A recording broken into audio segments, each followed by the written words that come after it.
foregoing that they actually managed to find you, what happens if this keeps going on? Aren't you in a way forced to just barrel down high ground? Hope for the best. Katomi really wants to switch some show. मर गया Katomi, चलो Omar भाई gets right in there just at the last half second. Takes away the Wisdom Shrine and claims the kill.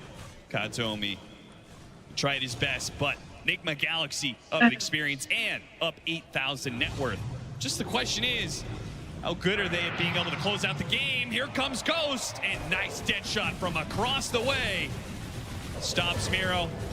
Miro will do his best to create as much time, hoping that Amanta will give him a little bit more. Nope, locked down by Ghost for too long. Map is starting to shrink a little bit. Every pick off Nigma Galaxy get here is a huge amount of time to try and get the lanes out, deal with the bear. Meanwhile, The bear noob set up trap, but he did not find it in reach of his roar. I mean, he went early bots on this beast, probably just to deal with some of the pressure, still be able to join the team. Yep. That said, Nigma are still getting a lot of items on their course here, particularly Ghost on this troll. It just hasn't been touched in so long, and he can absolutely just man fight the bear. Yeah, there's not afraid of this matchup, at least for the foreseeable future. There's really not this fear of going another 20 minutes, no. right? Maybe 40.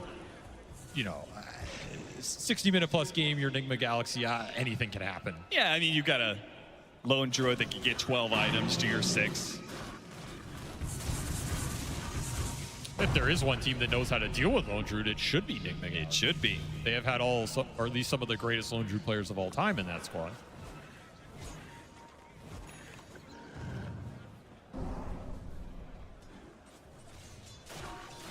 AC next for Pure. Be a very nice power spike for him if he can get there. Another smoke up. Nigma Galaxy, I'm surprised they're smoked where they are. That's a long way to run. Yeah, I mean, having that many heroes up to that side of the map, just all the way up there at the top, right? It's like, it's also if they don't find this bear, it's going to feel really bad. But Pure is getting greedy. Balu to mar gaya. He wants the tier 2. Mar gaya Balu. Here. And he doesn't have the roar again. Is a 5-man smoke worth a bear when he has a resummon? Yeah, probably not. Yeah, you have to roar it. He can't afford this chase to go on too long. He still gets the... I mean, you'll take it, but... मेरे पास एक और भालू है लेकिन. Right? If this was when the Roche was spawning, which it could, though it absolutely could line up here. But if you delay that smoke 30 seconds or a minute, and you clear out the map, you can just go straight into Roche if BB team continue to dodge you. What is BB team doing? What is going on here? They're going for... They're going to try and sneak away a Tormentor? Yeah, that's exactly what they're doing. That's a pretty cool play.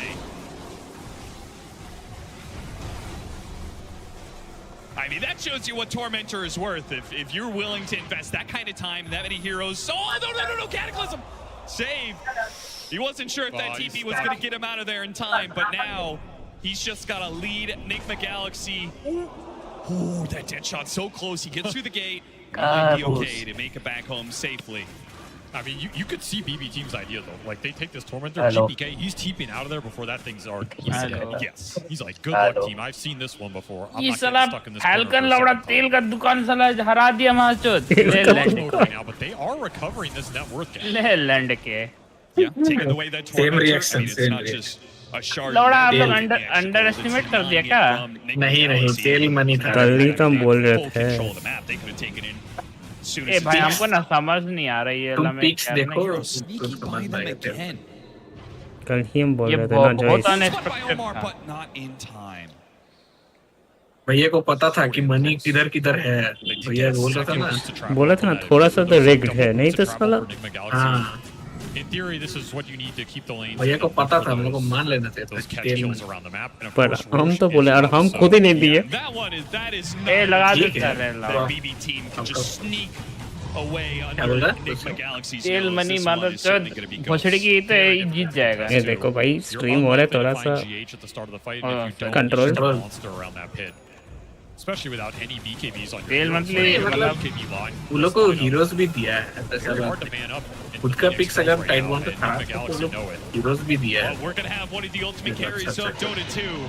ए भाई अभी हमको ना समझ नहीं आ रहा Joyce ये कहाँ से मिलेगा बताओ ना यार हम तुम्हारा लॉबी नहीं ज्वाइन कर पाए हैं पहला बार हम एंटर दिखा रहा है enter the system Do you get a little bit scared about what this lone druid's doing to you? Do you just say, okay, they're not willing to fight us, let's try this high ground. Let's see what happens. The difficulty with the high ground is you are going to get ratted. Invite ठीक है. And this is a हम very join किए लेकिन वो आया नहीं side में. I don't think you know, Noob is करे क्या फिर से रिस्टार्ट करेगा नहीं बिल्कुल. They brought 5 heroes back to kill that bear.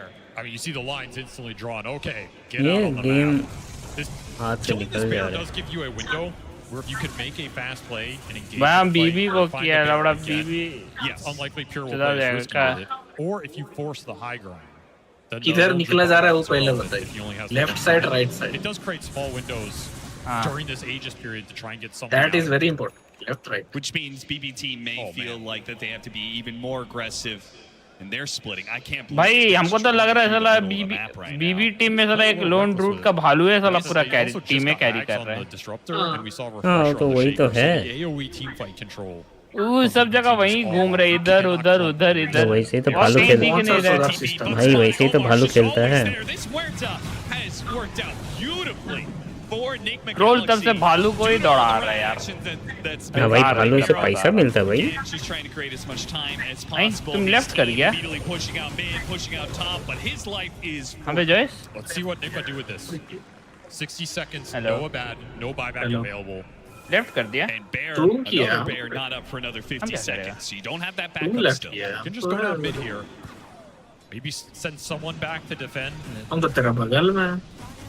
Try and gauge where BB are sending the defensive हमारा resources Starship versus the के बगल offensive में. ones. But this is a scary high ground into Refresher, Shaker, Ag, Static Storm. Yeah. Wind Ranger as well. Look for that Gale Force that can drag you and you can get Fissure blocked. There's the Echo. First one goes out. Trying to get a quick kill. And Oh, they take out their kill. अच्छा था but वही जी the Static Storm play. slam to kill troll once. हाँ वो भी edges वाला Static Storm on him. No BKB. Can they burst him down fast enough though? शायद नहीं बच जाएगा ट्रोल बच जाएगा ट्रोल बच जाएगा The damage simply isn't there from the BB team. In fact, the bear is तुम the कहाँ है one जॉयस dying अभी here as it's dead shot back into Ghost. Bear is करना पड़ेगा. Lol. Blocks so much of the bear damage. Shackle shot goes out. हमने बस सीधा वाला ये में था बस खत्म Second bear gone. खत्म जी जी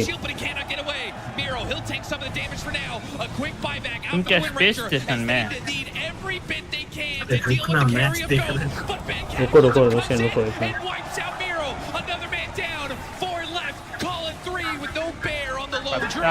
Nigma Galaxy have full control of this base for now. How far will they push it? Satanic is flying in for Ghost right now. You get this on him, he heals up. दोनों अल्टी You keep going here. दोनों अल्टी को मारना था उसको. अरे नहीं तो मार नहीं रहा है ना वो कुछ वो उसको नहीं मार के बैकलाइन को मारो ना. घुस ही नहीं पाएगा बैकलाइन को वैसे फिनिक्स का अल्टीमेट अभी तक यूज नहीं हुआ है. हाँ वो लोग किसी का कुछ भी चीज नहीं. हाँ घुसता तो फिनिक्स अल्टी कर देता. घुसता तो पूरा टीम वाइप आउट हो जाता कौन बचाता. उसको कोई बचाने का क्या फायदा. वो कुछ कंट्रीब्यूट थोड़ी के बेयर कंट्रीब्यूट कर रहा. GPK just getting hounded by Forge Spirits. क्या कंट्रीब्यूट किया है बताओ. तुम्हारा मीड हीरो में तुम किस पर रखा है. जीपीके को रखा है लेकिन कंट्रीब्यूट नहीं किया. And this is where I go back to the organization अब क्या करें. जो है सच to get in there and do anything. If not But you contribute, need more nothing can damage be as well. Now this Crimson Guard is a big problem for you. ऐसा करेगा तू. Not to mention the mid and bottom lanes pushing in with your whole play for BB Let's team opt has an been anime doing this betrayal. Points आने से मेरे को मतलब तो मेरा हम चचा का लड़का नहीं है. ऐसे ही आज धोखा हो गया जॉयस के तो साथ. वैसे ही तो आएगा. स्टन्स का पॉइंट्स उसको मिल रहा है. स्टन्स है ही नहीं मेरे पास. फर्क ही नहीं पड़ता. कुरियर किल है मेरा वो भी नहीं है. स्मोक्स यूज कुरियर किल है. ना or some massive echo slams. Watch her stick You it. can also argue that push kind of works because they have to commit so much to bring the troll down the first time. Yeah. Right, that was the entire Observer plays watch a ticket. In which case, Enigma Galaxy, they should probably just chill out until there's another Roshan Egyptian available. island You can all in the troll this game if it's just a straight up push. moon. Like you're not going to do that without 2 lives or some hard save. Doesn't exist right now. In 3 minutes time, it means BB team will be forced to contest. Right? Like it feels like they cannot afford to give up another Aegis. That is a must contest Roshan. You cannot give up the third one this game. You just try and get as much on the bear as you can. He does have MKB done. That helps a lot. It does. Still no BKB though, so he can still be locked down. Quick Savage Roar. Pushes Ghost away from his mark, but level 25 right around the corner for him. I mean, you do have to be careful of a situation where they go in, start stunning a target while the bear is in range to go and hit that target at the same time. Because this bear will do a lot of burst damage.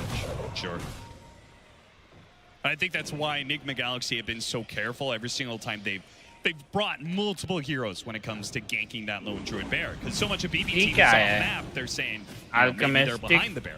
Maybe this is a play. There will be saves that come into this game for Enigma Galaxy, though. That is something to think about, particularly in Ags on GH down the road. He went an early Aether Lens on this Phoenix, not an item you usually get. Sure. But it helps him with the cast range to put debuffs अच्छा on the जो bear, इस and if you कैडियम कहाँ से मिलेगा? significant cast range on that save. Cadmium. You can put people potentially out of Static Storm this game. क्या? वो resource के लिए Still तुमको some really freighter solid scaling mechanics for Enigma What is Galaxy here. freighter? And of course, Freighter everything मतलब rides बड़ा on वाला this next ship? Roshan. You get next Rosh here, you can put 2 lives on your troll, you're threatening the इसमें Megas, और you're ships threatening that final push in the game. वो store करना वो ship. This bear just farms so fast. Cadmium can you imagine if Pure वाला Demand अगर was solar so system में slow जाना as they did चाहोगे this game? Oh yeah, I mean that's where credit is या तुम due कुछ to बना रहे हो Omar जिसमें कैडमियम the लगता fact है that उभी they नहीं won that laning phase so हम hard. मेरा स्पेसशिप में ये फाइबर ऑप्टिक फिलामेंट में कैडियम चाहिए. I mean, is more bears better than one strong bear? It is the age-old question. I mean, this is where you trust your instinct as a lone druid player. At the moderate upgrade of photonic cannon, upgrade the cannon and improve damage. तुम C class photon upgrade लगाया है जिसको dismantle करो देखो इसको I mean, that's like कुछ mentality, नहीं right? होता This bear has हमको been free like का the whole मिला. game. If you're हाँ तो Enigma उसको Galaxy, डिसमेंटल you're कर just दो being able to commit on it for free. There's no one around. Usually Guess what? 4-man smoke going अरे straight ये into सब you. सी का है. Not a move Sumail was expecting. लगा दिया. Lucky for Enigma Galaxy, कुछ this ठीक है जो Rosh बन सकता है वो is ठीक है जो नहीं बन सकता not up yet. So you have a window to get this Invoker back on the battlefield before that objective's available. तब कहाँ जाना है? Locate the alien outpost. BB Okay, alien outpost. Find yet another push. Looking for वहाँ पे alien another outpost pickoff. है. I mean, they get another one that maybe they could actually get. इस साला तुम कहाँ से ये लेके आ गया बे? It's going to be a medium क्या respawn time. ये मेरा नहीं है Also keep in mind that तो troll किसका plant है? available for Ghost. Battle Trance Strong Dispel, super valuable in this game if you're trying to go in on him with stuns first. Yes, It's because not going to help you in the static storm, but Oh, it can cool. help you in a stun situation around the pit. Right, which is where the disruptor अबे really लालची needs आ रहा है यार. Dagger, because किसका he can't just देखना. rely on the Earthshaker jumping in and chain stunning as he slowly walks in with his arcane boots to drop a static. He's got to be there इसका instant. Honour को He's नहीं बुला looking for it, सकता है. but Kataomi is pivotal for BB's game plan. Does He he needs to land a good unoccupied status pilot on one of these core targets between locate likely the pilot Invoker and Troll. to begin the Troll, trade? if you can grab him, because What the Ghost, fuck is? he just bought out for Refresher. ये लौड़ा He is चल an गया. absolute माता चोद. And he is kind of Sorry. approaching peak. Yeah, this is him. I mean, this is capped basically. Pilot he You- भाग you गया get साला. buyback. He doesn't have buyback right now, but BB team don't necessarily know that. Yeah. And if he gets BKB off before Static Storm कर hits, कर रहा है he's ये game guaranteed 2 of them. He's guaranteed 2 ults. He's guaranteed 2 Satanics. अभी Well, Banjara is जैसे he घूम रहा हूँ. guaranteed? थोड़ा. Well, yeah, he's a He little doesn't mana have problem. much mana to work with here. Somebody It's will pretty load much us all of his ult. If he थोड़ा ये battle सब trances collect refresh कर ले रहा हूँ. his that really doesn't leave him much for हाँ any वे सब तो access. बनाया He हूँ. is not the smartest hero we've ever seen. एक कौन सा एसिड वाला आइलैंड में बनाया Grand हूँ. total 52 intelligence. Runs to The the mirror. acid rain होता Okay. है. Little Fisher goes out. And you know Ghost is he's ये got कौन his सा finger जानवर है just छह hovered पैर on वाला either the Early BKB BKB. button or that battle trance. The नहीं glimpse लौड़ा it छह made him पैर है ना skittish. सही. He thought he was being pulled back into a static storm. You can't blame him for that. I mean, if the Static Storm gets dropped there and you don't BKB, it can be the team fight over. Yeah, this is going to be a game and position that you want to exercise some restraint, some caution, some discipline. You can't really afford any risks if you're Ghost right now. Joyce, तुम चल गया क्या? नहीं, हम space station में. And so it all comes down to this Roche. And it's a position that Nigma Galaxy, they have the advantage. Cataclysm scouting things out. They have the advantage, right? They have the outpost advantage. They have the net worth advantage. So they can play off of buybacks. But Roshan will switch over in a minute's time. So the clock, not favorable for them right now. Yeah, it's kind of against them. And also, this bear is farming BKB. He's 1,000 away. Pure's going to buy out for it. They give Refresher and BKB to Pure. That starts becoming a different ball game. The initiation coming up the side, though. Oh, this is such a bold move. It doesn't break. I mean, the thing is, there's Aeon discs. At least one on this Phoenix. There's Troll with that hard dispel. You cannot jump the Shaker first. There's just no way it's going to work out for you. So they back away. Especially without the Disruptor Blink. BB team, there is still this mid lane that's pushing in. Top is also pushing in because the Helm of the Overlord. A little bit. Yeah. So they've got to start showing some pieces around the map. But again, farm for the bear right now. Nigma Galaxy just in a standoff. Yeah, they're going to set up for top Roshan. So they won't have the outpost to play with, but they will have first movers advantage. They can maybe get some early wards down. They'll clear out the area of any wards thanks to the gem on Omar. They would love to kill this bear up here. Little high ground ward. Here comes the bear. Attempted kill. It's got the Outworld Staff. Savage Roar, 3 seconds. And Ghost is keeping his distance here. He's going to make sure that Savage Roar does not stop him from claiming this pickup. So there's the first resummon. Pure does buy out here. No reason to get that buyback when you're playing with the main hero back. And that is BKB for the bear. This is the biggest power spike for him in this game. What? You run this thing in, you BKB, it is going to do some serious damage. Yeah, I think BB team is happy with the way the standoff is going currently. Nigma Galaxy are the ones who do need to kind of force things. Might not be too happy about this. Roshan roars. The bear will TP in. And it'll start checking out the pit. Static Storm goes out. Maybe it'll just jump in. All in after Ghost. The Cataclysms are coming in, but Ghost is already gone. A quick buyback going to be used. Maybe cost him a bear. Yep, there goes the bear. It's a dead shot. Through the bear, hits 2 heroes. Nice shot from Omar, but it doesn't undo the damage that was done. Ghost, he lost his buyback, and now he desperately needs that Aegis.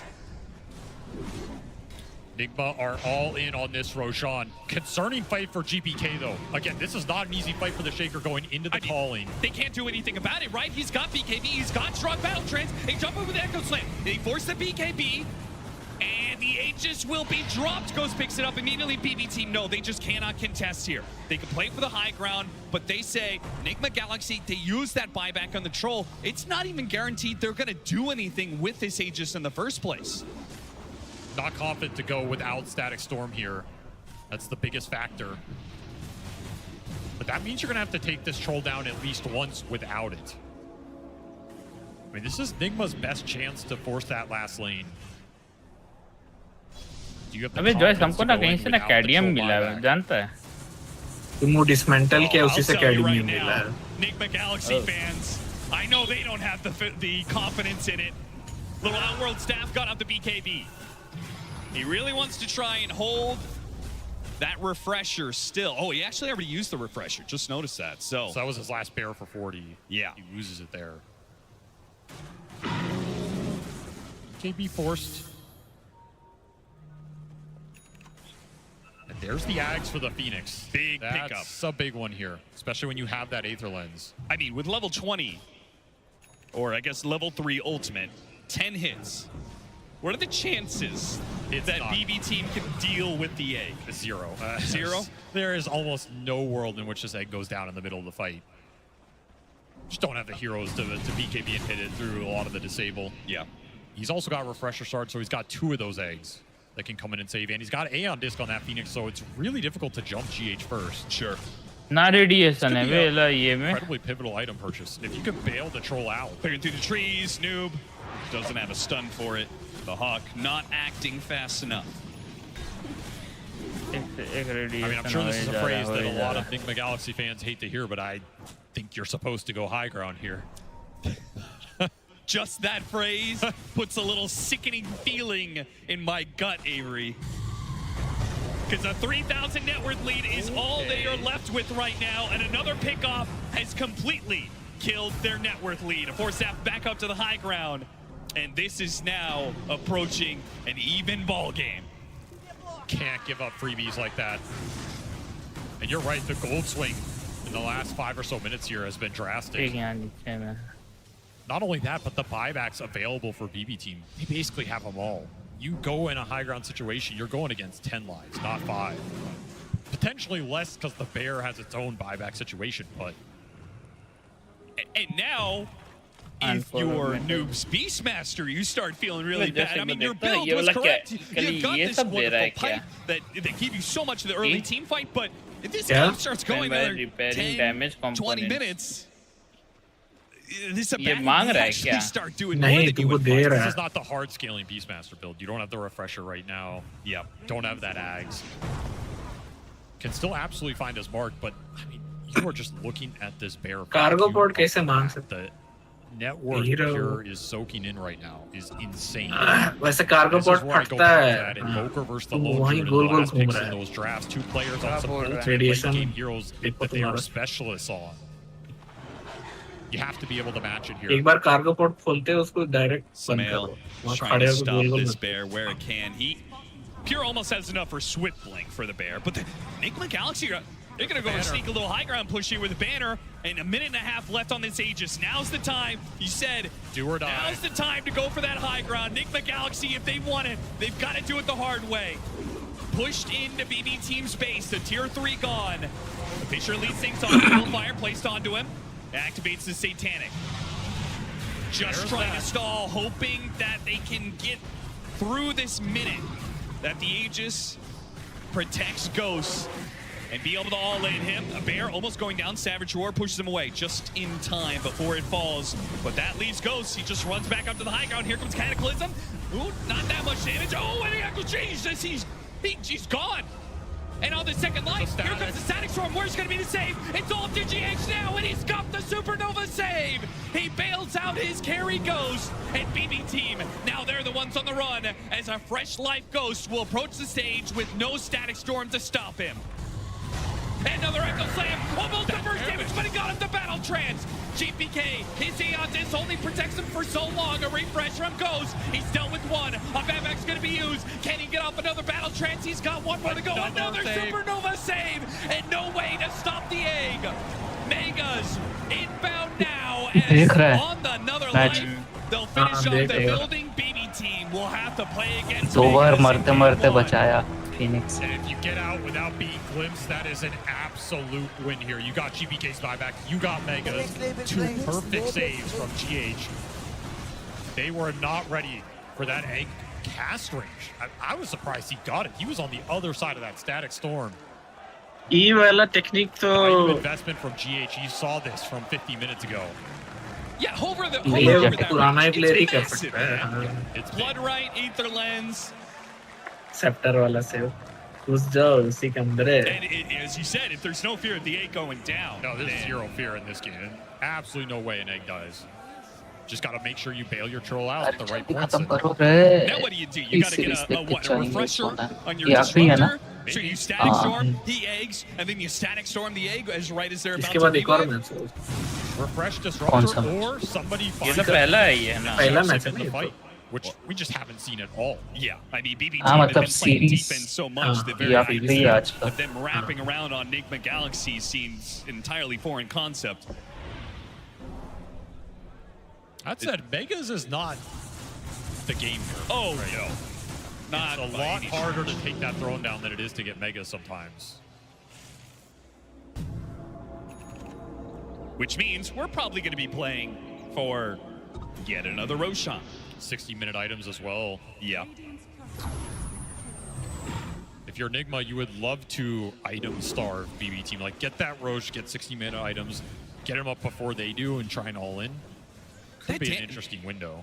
That damage from the Earthshaker, though, has been pretty crazy. Oh, it's insane, yeah. He's got the Whisper of the Dread, plus an 8% Spell Amp from Timeless. So his Spell Amp is pretty high. That burst damage was more than I was expecting when he jumps on the Troll. He's got 3,500 HP, but he just ripped through him pretty casually. I mean, you've also got Shiva's amp it up even more. Oh, yeah, true. Yeah, you're going to get exploded. You add in like a power shot on top of that, which there's another Whisper of the Dread on save with some percentage based off of the kill shot. Damage does come quick and fast when it does, but BB team, they've been running out of spells as they've had to endure Enigma Galaxy's advantage, and we said the net worth was going even. Well, now it's back up to 20K, Megas, and perhaps a bear pick off. Big bear kill if you find it, yep. Might be at the point you roar that every single time, because that's a 30-second roar. Yeah, might as well. All right, this is the biggest threat in the game. You take it down when you can. Don't overthink it.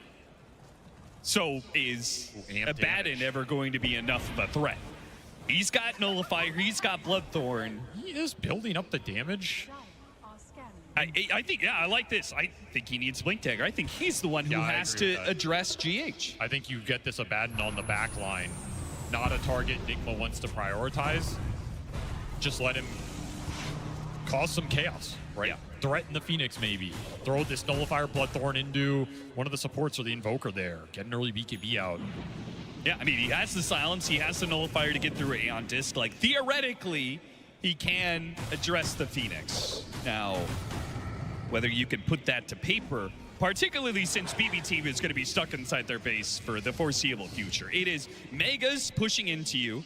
You don't have any super creeps on your own side. And you've got a Cataclysm going off every, like, 35 seconds or something. So it's all easier said than done here. Yeah.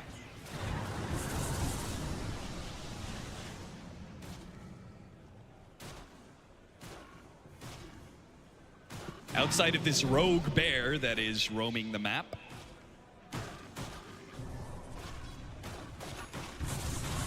Enigma Galaxy can kind of play and go wherever they want. There's one other scenario that I want to mention. Okay. I don't want to mention it. No, this but is I have to to mention it. A true Hail Mary. You do not want to get caught in a fight and get ratted by the bear onto your throne. Yeah, but there's some time for that, right? You've got tier 3s, you've got tier 4s, you've got Glyph. It is a scenario that we've seen. This thing will chunk buildings very quickly. Don't do this to me, Avery. Don't whisper that into reality. I'm not. I just, you know, it's my job. Don't blame me. No matter what happens in this game, I'm just doing my job. Fourth Roche will spawn. It's a big one. A refresher charge cheese. Potential to end the game here. Got to look at the buyback situation as well. Every buyback available for Enigma Galaxy. BB team still missing that GPK buyback for 2 minutes. And they technically are missing the Lone Druids off of a gold, but of course, this buyback is likely not consequential. Aghanim Scepter, Shard, and whatever you want off of Roshan's keepsakes. Ghost is very, very stacked. This bear could blink in. Okay, he blinks it out. Yeah, he goes for the wave. He goes for the wave. And Noob goes for the bear. Another roar.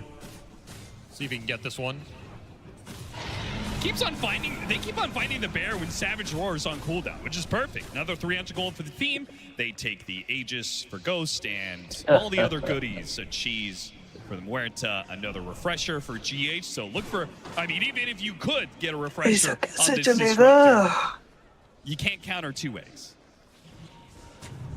No way. Such a valuable Roshan for Enigma Galaxy here. And this is a throne killer right now. Gonna have to come up with a miraculous defense.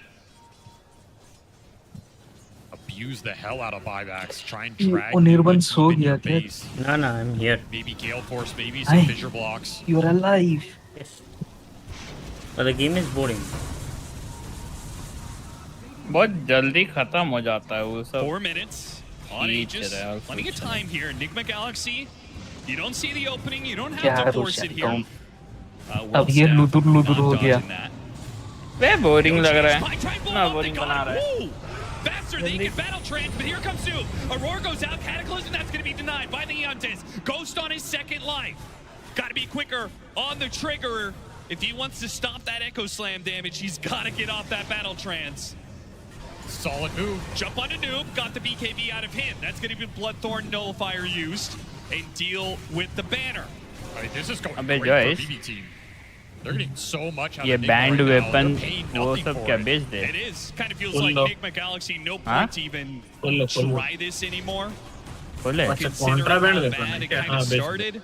You also just can't go in and roar a backline target like that. I mean, it's tempting in this game in terms of target prioritization, but there's a bad, there's Aeon discs, there's 4 staves. Sure. No one's locking onto this target when you go in like that if you're new. Nice Outworld staff. Certainly helps against the Invoker. Dealing with some of the Meteor. Another Cataclysm attempted to find that lone Druid bear kill, but no. 60 minutes is in almost 30 seconds here. Yeah, it is inevitable. We're going to see some tier 5 items guaranteed. Our BB team going to get that many, though. The bear, yeah. I mean, the bear can get what he can, but you've got to collect so many of those shards. It's going to be a lot slower for sure. Yeah, you're going to be left with this drought where Enigma Galaxy have their tier 5s and you जो don't. हम ना ये अपना gun कीना है. Gun नहीं just throw वो these वाला. books in, let GPK kill himself on the necro units. Might have a little window here to make that push a little more enticing. अपना जो बंदूक Could नहीं wait आता for है next change Roshan कहाँ as से well. होता है. ये वाला. Say, hey, we messed up तो that हाँ last यही push. है. We'll be a bit more disciplined about it next time. I mean, not disciplined enough. What could they have done better outside of Ghost getting out इसका battle? पहला वाला कहाँ से मिलता? They don't really दिया have जाता another है. way to protect him. It's just pure reaction time.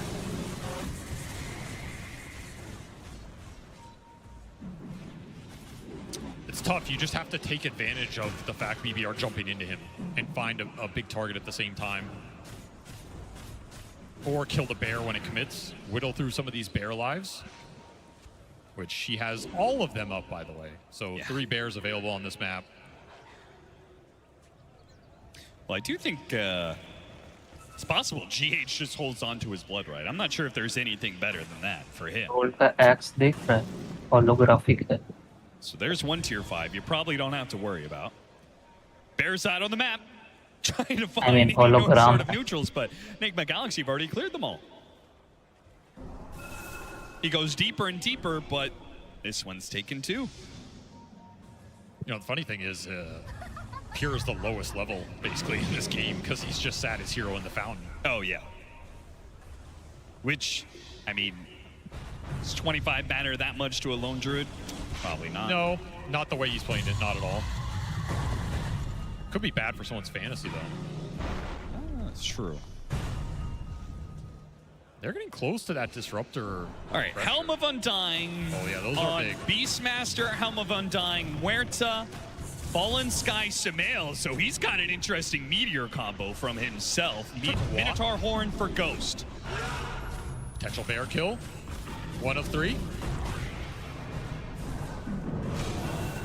Tried to save it with the Aphotic Shield, but it has its own Helm of Undying. They actually jumped for it. But the push away at the same time made things kind of weird. Echo Slam Not that खत्म. swift execution. They're looking दूसरा for भी the खत्म Eon's low gonna be भाई. popped on the Huerta. That's double Echo Slam. Yeah, that was... Maybe he thought he'd get a lot more damage 2 on Echo the Slugger, Slam but खत्म. it felt very अब कोई नहीं casual. मारा. He does have the Echo Slam cooldown, but popping a refresher there कहाँ पे मारा ही हमको? जमीन में मारा. This रोल में मारा. रोल को कुछ हुआ नहीं. ये मैच खत्म है. You can just sit मुएर्ता को मारा. मुएर्ता का पास Aeon disc था. ये मैच खत्म है. ये match. Yeah, pretty disgusting. That is, an extra 100 attack speed, 80 magic damage for जो लोग फैंटेसी पॉइंट डाला है उन लोग के लिए थोड़ा ऐसा है ना. हमारा. All right, bear number 2. It's beginning to stack up. Oh, trying to get it out of there. They do manage to bail it out. But still, the forces are beginning to push in. Ghost going in here. Invaders on all sides. Ghost will push in without an Aegis. They're not going to wait for another Roshan. They're going to jump in with Storm, though. Katayomi smoke. They're certainly going to try. Shackle goes out for a second slam, but he's going to be saved. बचा लिया. Here comes the Roar Cataclysm. Double Cataclysm. Big damage. Oh, the Shaker. A little bit more. He gets up the Aphotic Shield, but it is not enough to save him. You're going to have to burn through some buybacks now as the Pure Bear tries to hold onto these tier 4s, but Ghost locked on with the Alacrity on him. He will make short work of these tier 4s. They cannot concede many more of these buildings. They're going to have to fight. Miro tries, draws a little attention to himself. A beautiful tornado. Catches the Earthshaker a second time. Oh, Fallen Sky onto Miro. He jumps in and goes. He sees the opportunity. He goes to the buildings. They pop the glyph.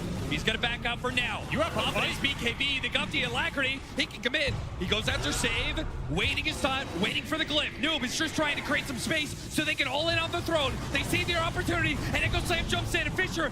No! Another save. He's बचा लिया. From GH. And Ghost will finish this GP game. के खत्म. 64 minutes. And it's Nigma Galaxy to take game 1.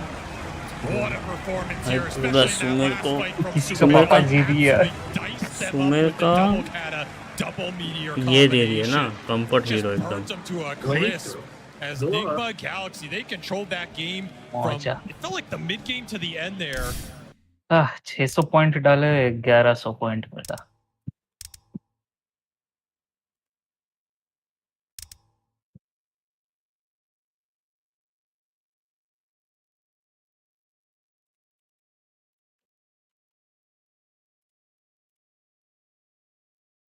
Round, and it's come a massive improvement just in time for TI. चल हम बोले bedroom जीतेगा ये वाला. Stop pressure. Nigma Galaxy making sure that BB team was sweating in their base. तो रुसियन क्या डाला था? कौन जीतेगा इसमें? हम डाला ही नहीं था. अभी हम आके ये किया. We're going to dive right into it. तुम कोई भी प्रेडिक्शन नहीं डाला है? मतलब डिस्कॉर्ड वाला नहीं वो वाला में उसमें हम बीबी डाला हूँ. जॉइस तुम भी तो पहला मैच है रुकिए ना. व्हाट इज दिस भैया. तुम देखा मैच तो आप लोग डाले हो. तुम देखा है मैच. नहीं हम नुसिन को बोल रहे तुम देखा है मैच. हम तो देख रहा हूँ. Yeah, I feel like they had a lot of early stuff like GHU में रैंक 2 है. They're pressuring like 3 separate lanes, and you can see here already. There's like it's a 4K lead at minute 18. This is where BB team, I think they got to strike back a little bit. If I don't remember, if I remember correctly, like Sumail ends up dying, some stuff. Like, and they do get to strike it, but at this point, they were up 5K gold. And at this point, I already thought that BB team, there's some weird stuff going on. So Miero, he did like a pivot where he went to Fusel. Maybe because Pure had a much worse game. Like usually your LD does better, so you can go Radiance. But yeah, all in all, I feel like Nigma Galaxy really had BB team's number team. Yeah, I mean the lanes just fell apart so heavily for BB that Nigma was very, very confident, right? The fact that you have Beastmaster. Stage 1 पे वो लोग loan droid उठाया था कि तुम लोग हम लोग को हराएगा. लोन ड्रॉइड लिया, हम लोग हराएंगे. You couldn't ask for a better start to the game, and Nigma was able to kind of utilize it throughout. Sure, Pulse energy unavailable. Planetary interference. ये क्या है? The main thing is they kept moving forward. They never really stopped, even when they died, going for the Roshan pit with the shock drags. Go for a buyback, instantly take the Aegis. अभी भी 2 match जीत के बीबी जीत सकता है. Back to back 2 match जीता तो. In the group stage, once they made one mistake, it compounded to 2 or 3 more. Here, they made one mistake, instantly fixed it, and made sure they secured the game. बहुत high chance है नहीं जीतेगा.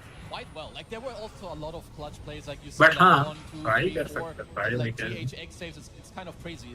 I क्या feel पता like जीते. it's gotta be kind of crazy to be a Nigma fan. I was pretty much rooting for them this game. वो लड़ा falcon वाला साला जीत गया तुम्हारा. तो ये क्या है? What is happening? Are you gonna win? Are you losing? Are they throwing it again? But ultimately, they make it happen. Falcon Chaudhary सब जीत गया. कैसे? Early game pressure of Noob and Sumail and whatnot, but it's about the cast range of the Agnes of the Phoenix saving his cause. When Ghost went up to the high ground, if you don't have that cast range, he's getting stuck in an Ag Static Storm, he is dying. If you don't save Noob on 100 HP, he's also going down. So the fact that GH identified what he had to do in the late game, if he doesn't step up, that's when Nigma could have easily thrown this game. Yeah, but I also want to shout out Almar on the Muerta because that was an exceptional performance from him. One of his standouts this tournament. Like, when you talk about the first 20 minutes, that's what Nigma really did very well to slow down Lone Druid's timing, because as we saw later, it became whack a bear, chase the bear. But because of Almar on the Muerta, there were so many clutch the callings. Summon an anatomy from the quick menu. ये क्या होता है बे? There were so many Anatomy? dead shots to cancel TPs, dead shots to secure kills. Like, this Anomaly लिखा है anatomy वो क्या है? Anomaly क्या होता है? अरे वो जो बड़ा सा स्पेस स्टेशन में बहुत सारे aliens नहीं था? He definitely played very well. I also like how they usually itemize. मेरे को याद ही नहीं. Double solar crest buffer balls like we've usually seen in the other games. And I mean, I will say, I do think BB team, they gave Nigma what तो they wanted. space में जाना होगा हमको. He got his buffs, he got people around him, and then they itemized for it, and they executed.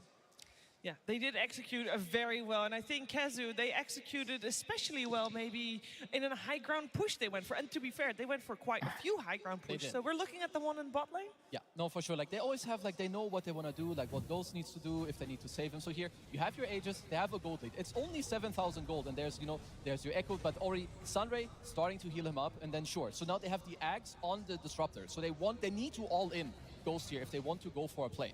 So they try, they slow him down, they go for a Glyph, and they're gonna go for, what is he? So a Glimpse, Static Storm, and they just got the MKB on Pure. Like, this is an all-in play. This has to happen for you. Someone passes a Lotus again here to Loop, healing him up during the stun lock. A Force step out, a Crimson, a Pipe, a Force. Get him out, now they get to turn. And at this point, you've used everything. You used your Refresher double Echo. You lost your Bear who just bought MKB. This is what Nigma, this is what gave them like their double racks, and ultimately, I think, the ultimate win of the game. I would like to offer some criticisms as well for what BB team did here, because Invoker wasn't even in that fight. Like, they got the first life on Aegis, and they had the Ag Static Storm on Troll Warlord.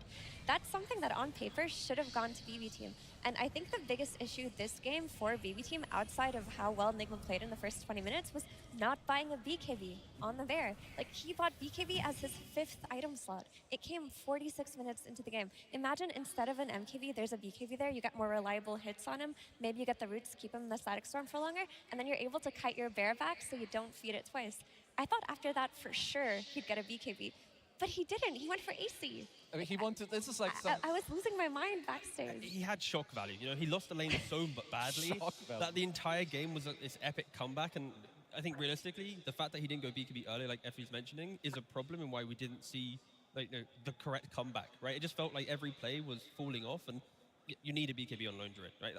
The whole hero is built around Bear is annoying and unkillable, but when you have AC, whoop-de-woo, MKB, whoop-de-woo, like you're against Phoenix with Mischance and all this stuff. It's like you're against the King's Invoker last pick. Exactly. Like, I think Pure just had a bad lane and then was not able to step up. And that is an issue with BB half the time, is when Pure is not in form, they can just feel like they're, you know, just another team. To be fair, they were kind of playing not just against Nigma Galaxy, because they were also kind of playing against the majority of the people in the audience here. There's a slight bias coming out from Hamburg. That's okay, we will allow that. And I'm sure that Slacks found some fans in the audience of one team or another. Hello, Shiver! Thank you, everybody, for coming. You know what, guys? I am in the crowd. Did you guys like that game, by the way? Can we hear it from the crowd? You guys enjoy that one? Yeah, they liked it. All right, fun fact for you guys. I was trying to learn German before I came here, so I could interact with the audience a little bit. And I found two guys who were fluent in German. Mein Name ist Slacks. Hello, how are you? Hallo, mir geht's gut. Okay. Jakob. You lost me. No, I'm kidding. Thank you for coming by, Fred. And this is your friend, right? What's your name? I'm Hans Wurst. It's like a German clown. Everyone knows the German Hans Wurst. Okay. Wow, gentlemen, we're going to play a game here. Now, did you guys know that there is a German Dota client that has everything translated, right? He knows it. He plays it in German. Oh, you play? Yeah, I play in German because it's so fucking funny, the translations. Yes, the translations are a little whack. So we're going to play a little game. Best of 5. I'm going to read out some hero, what are they called? Facetten. Yeah, Facetten. We're going to do some hero Facetten. Now I'm going to do my best in German. Each one of you has to guess what it is. Obviously, my accent is going to suck, so you get bonus points. If you don't get it, we'll put it on the screen, and then you have to identify the hero. Are you ready? I'm ready. Yeah, just the hero, right? Just the hero. All right, are you ready? The number 1, Essence Fresser. Who has that down? Essence Fresser. Shadow Fiend. Shadow. Yeah, I wanted to say the same, but it's lame right now. Essence Fresser. Has to be Shadow Fiend. Incorrect. What last hit? Shadow Demon. No, you can't just keep guessing shadow heroes. No more shadow heroes. Something with all right. Faust dead Tuts. Tusk. Lion! That's Fist of Death! Fist of Death! Well done, my friend. Well done. All right. Number two. This is Gegenschlag. उछल रहा ऐसा रहा है साला अरे नहीं gift मिलेगा ना No. हाँ Gegenschlag. Dankeschön.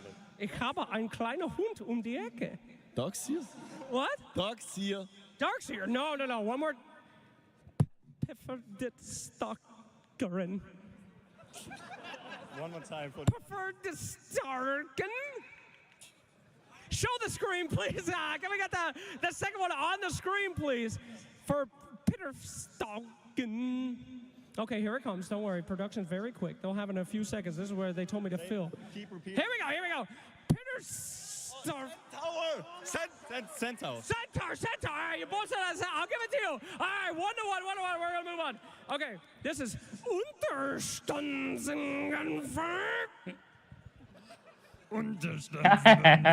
What?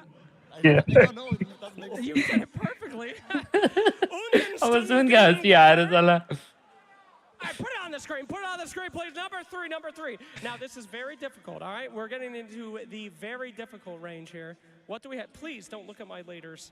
Keep your eyes up here, all right? Very tight laders I got here. It is coming up on the screen soon for... There's another one, too. It's Versklingender script. You make it really hard, man. What do you mean I'm making it hard? That is a perfect translation. We are coming up with the third hero any moment now on screen. Any guesses for Verslingender script? Gobble up, Snapfire? No. I wanted to say Snapfire as well. Underlord. Underlord. Oh, here it is. That's the second one. Verslingender script. Who could it be? What? अरे TA Audience, any ideas? You want to help him out? ब्रिसलबैक और TA Clinks. Clinks! It was Clinks! Oh, Clinks. Engulfing step and suppressive fire. All right, for the win. He's about to win. You better get this one next. Oh. Oh, हम तुक्का में बोला साला वो सही हो गया क्लिंक्स वाह तू ही खेलता है क्लिंक्स Put it on the screen. There it is. Oh, we had it. Bring it back.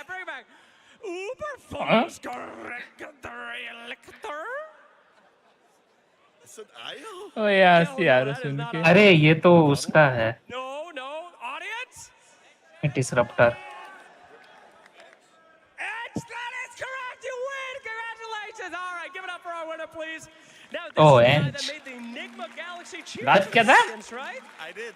एन्चेंट्रेस Yes, he made a whole Reddit thread about a choice of one of three presents from my little pad. साला ऐसे However, while he's choosing, भाई क्या बोल रहा है वो समझ नहीं आ रहा कुछ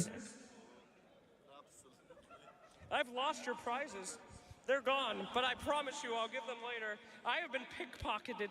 I'm so sorry. However, I do have the losing prize. Please bring it over. I have brought you the biggest अबे insult Joyce a German could ever have. A currywurst with no curry. And now you must eat it. Oh, no.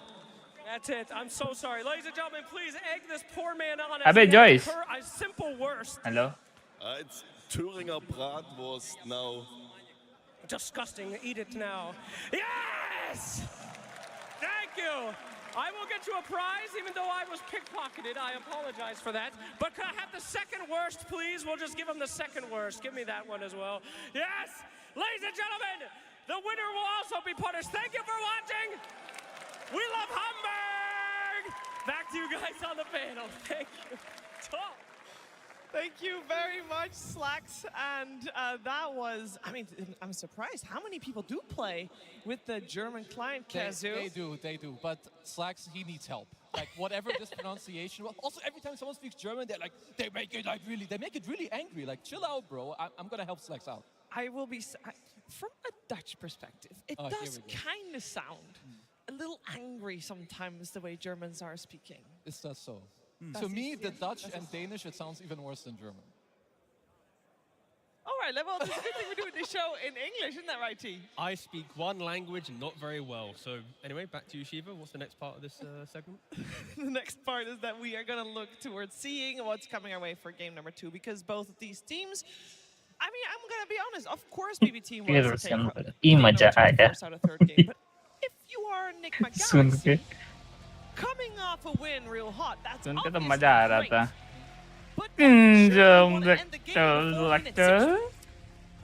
You do, and I और think soon they के हमको got सही का मजा आ रहा caught था a little bit off guard with that lone druid coming out. ये because लड़की साला At some point, it just felt like का आवाज their सुन game के हमको plan was to गुस्सा आ chase रहा the है bear around, and you know what? का It है worked. We were watching it. The bear was Yeah. feeding every 2 minutes. So like plus 300 यही on the लड़की है जो bear, plus 300 on the right side, plus 300 near the big camp. But a lot of that was due to maybe mis-execution from Pure. यही I don't think लड़की he है played जो the previous साला game, and I think now कितना that लड़का सबका Nigma दिल have तोड़ा seen होगा that, they're going to have it in mind. Sorry, If I they have a don't make boyfriend a बोल purchase, के like, at the very end, like they will be prepared for this game too. Overall, Nigma should be happy that after maybe making 1 or 2 high ground mistakes, that they figured out what they needed. Like, okay, they have static storm with Axe on Kataomi. Okay, what do we need? Okay, GH, I'm going to buy an Axe, I'm going to save you. So new win condition, you build it. So you just take this into the next game, whether you win in 30 or 60, I think take the win, take what you can into the next game, and hope that you can play as well as you just did. Yeah, and correctly, I think from Croaky, he has to ensure that his next draft for the lads will also have kind of that nice layering, right? With this lineup, you've got stuns from the beast Boss to the Muerti, you've got the saves, like everything. तुम अपना जी से कोई नाम रख लो Were to be behind, हम भी there's still a GP के chance हो that you जाएगा could play it out, right? I think going into game 2, as long as Nigma don't suddenly go, Yeah, you अच्छा था know, 180 where they're going to go high pace, low start, and अभी देखो ना रिबॉक्स क्या बोलेगा तुमको क्या पीके that's when I think they're going to look their best. GPK Yeah, we're going to see how the teams will adjust. One thing when it comes to these really Really got long so clear. games, you do want to be able to have Oh, a so support yeah, duo well. that scales, and we definitely saw the scaling इसका from हो गया Omar लग रहा and है GH with the Muerta and the Phoenix. Scaling on the side of BB Team T-Gov with a Wind Ranger and Disruptor, maybe not as easy. Yeah, less the Windrunner, but I think the Disruptor Cannot was require the... squad pilot, Sorry, less no the Disruptor, friend, my apologies. no I spread, do speak one honor. language poorly. Yeah, Disruptor with the No Agnins. fighter. साला The best tight heroes bound हार in the के game, ना right? For support, but picking up Agnins, no other support hits that hard, right? Being able to mute is action उल्टा incredible. पुल्टा So I think it's fine. It's just the other pieces didn't step up, right? Like the Abaddon was a bit of a lost hero. Windrunner also a bit lost. Lone Druid lost lane. Disruptor had a good mid to late game. Earthshake had a good early game, but there was never a point where all heroes aligned. So I think it's Windrunner, Abba, and Lone Druid. They're the 3 pieces that just underperformed in that game. Yeah, also usually I just feel like they have more of a get-together, like in terms of the game, like how they play together, like even Pure we mentioned, he had a rough game, but like second item Axe, Lone Druid, he's not going to fight with you. He's going to split around the map, and I think usually BB team are more the team that eventually they hit their timings, they go together and they fight you, and they fight you back. I didn't see that so much in game 1, so I would like them to change it up for game 2 and try that approach instead.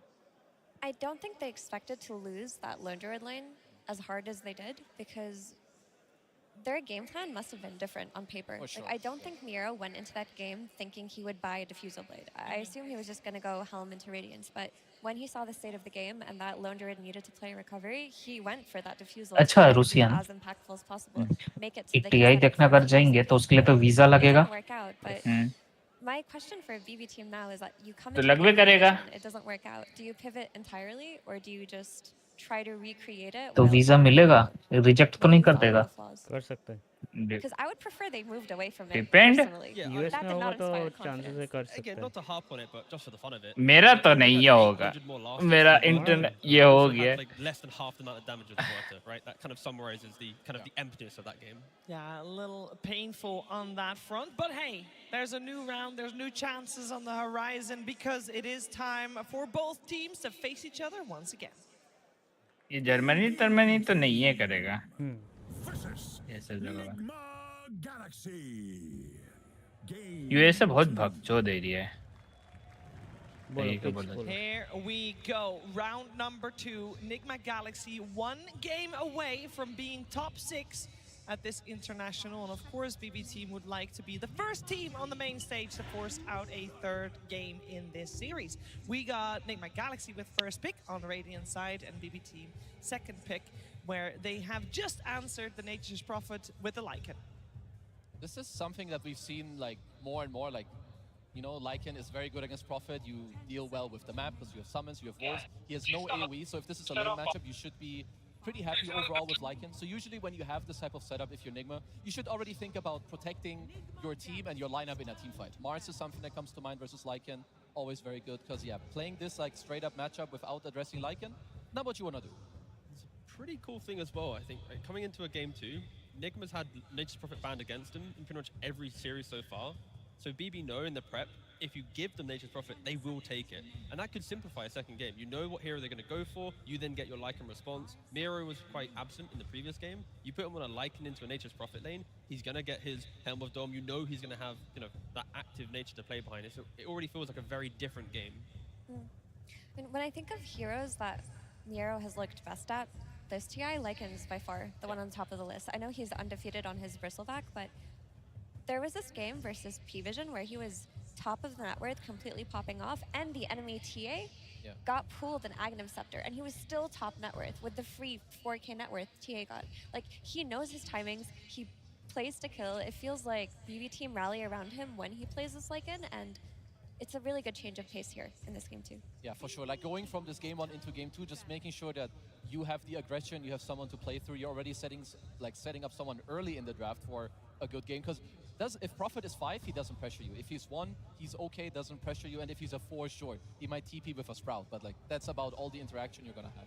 The key thing about a month ago, the last time that Nigma played the Nature's Prophet, they actually flexed it to mid lane, and someone played it there. And in the last month, we haven't really had crazy changes, so I think that logic could Wait, Joyce. with Nigma, where often we This talk वाला about सो रहा है the क्या? carry to support flex. Here, also have to respect the mid lane. Yeah, I've seen that once or twice from Marine. I believe it's played with like some Vessel, Rush into Shard, Orchid, Mjolnir. I mean, maybe there's a few different deviations of that build, so something we should keep our eyes open for. If it does go mid though, it becomes open to being punished by GBK's hero pool, right? You can all of a sudden have a Storm Spirit come into play, like one of the old school Storm plus Coddle combos potentially that BB used to run. That's why I expect Nigma to potentially either pick off lane plus support here to keep that flexibility alive. When they have the double pick available, utilize the last pick in the second phase, and then you can, you know, C4 heroes on BB. And that's where I like the fact that they've gone for simple bans, right? When you take away like a Muerta, a Bane, they're kind of good building blocks to open the next phase. Get rid of them, force BB down a different path. Yeah, BB have just done something entirely different. Like in their game 1, all of their bans were focused towards Sumail's hero pool. This time around, they went back to standard things like, okay, we're gonna ban the support Naga, we're banning Beastmaster, we're gonna ban Earthshaker, and your troll that is now 10-0 at TI. By the way, he's taken out too. Yeah. We said at the very start of, well, earlier today, we said that if you are gonna try anything out, it should be right now in game 1 of the upper bracket where you have a lot of time and potential to adjust. So potentially that game number 1 for BB team was them trying that out. Obviously didn't work out the way they wanted it to, so they went back to square 1. I like this double pick coming out from Nigma. Like, first of all, Lycan, sure, he's gonna lane okay, but early on he's still susceptible to like early pressure. He's low move speed, he's not the highest armor until he gets like Helm of Iron Will. Pango as well, very good team fight against Lycan. You can control an area if you're rolling too. Of course, Disruptor has no spells against you. He hates you, quite frankly. And Tusk, Nature's, Pango, they can play very aggressive around the map, Tusk, Prophet. So I like these picks a lot so far from Nigma.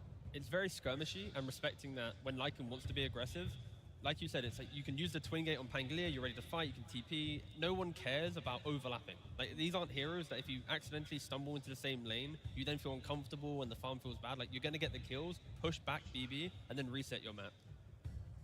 And so if you're a BB team, what do we think they're looking for here? There's a hero that's open that I generally like a lot against Pango. It's the TA.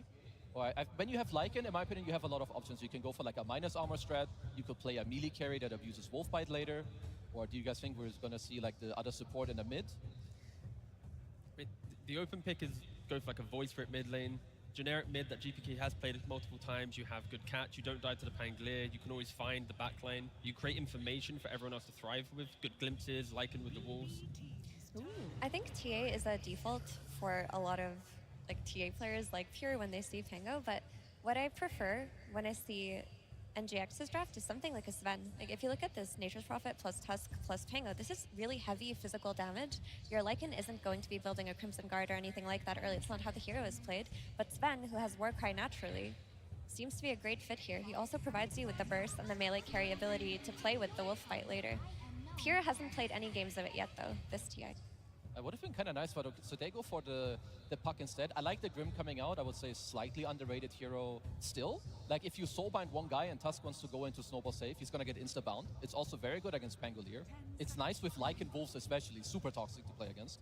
They basically double-picked counters to Pangolier. Yeah, Pangolier is not going to have a good time, which does force it to offlane. And often when a team's trying to be flexible, the team that doesn't have last pick, BB, if you pick good counters, you force the hero into that place. Like, are you really going to put Pangolier on mid lane when he's playing into a bad matchup and a bad mid game with the Grimstroke? You might want to sacrifice Noob on it, allow him to buy an aura, kind of be chaotic, early shard, and then you get new mid hero.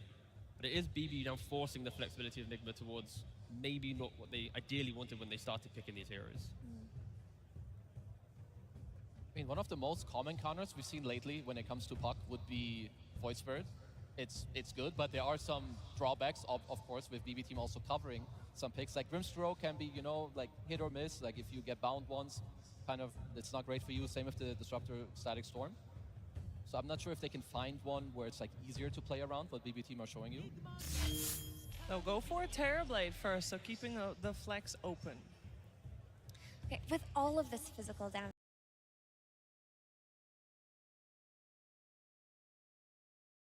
or one Warcry, anything can help. Like all of their damage is in one basket right now on NGX. I mean, it's good against. I don't like it as much against the TB, but maybe Lycan can also then again like. सब सूत गया. Maybe you have enough spell damage. नहीं चलाना पड़ेगा लगता है. तो net चला गया था. Normally. Anything better? I'm trying to think. I could see last pick faces Void. Last pick क्या होगा? I think it's very scary to play into. I don't think these Nigma Galaxy heroes.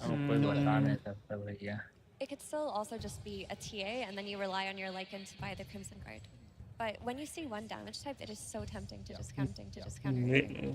It will be BB team with the overall last pick, so they will see the full picture of Nigma Galaxy's draft before having to be making a decision. BB might take Void. For me, as long as Pure has an aggressive carry Spirit from lane and early to mid. No, Void, faceless Void. Puck that's quite hard to kill. There's no easy stun Oh, really says to kill Ben. Puck at all. You cannot rely on Rolling Thunder. So the mid game from BB plays itself out. The carry just has to And Game Nigma. one where you lose lane, hit jungle, have all the GPM in the world, but it doesn't translate into the game. But of Not course, sure. Storm Spirit.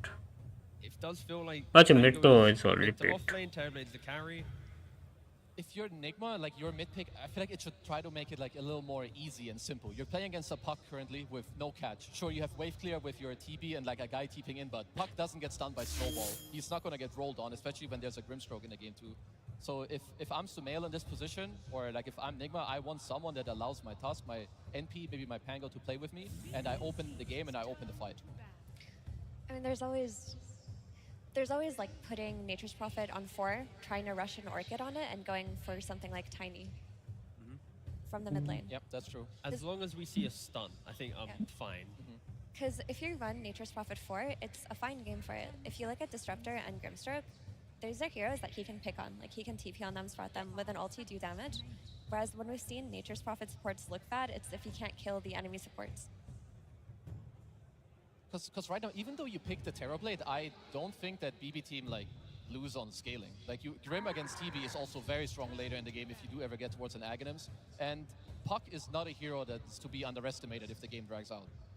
Maybe I'm overcooking, but it would be really cool if they sacrifice Pangolier so much due to the Grim and the Puck to like Amar playing at 4. It's like, whatever, man. Just go pull Wave Exist, and then you get a new offlane pick. Prophet goes mid, TP goes carry. You have the scaling, you've got the tempo, but it's like, are you really in a game 2 going to randomly just put Pango on? Like, some teams would. I'm only referencing this because, Kuroki's the guy that plays Razor 5, back in the day.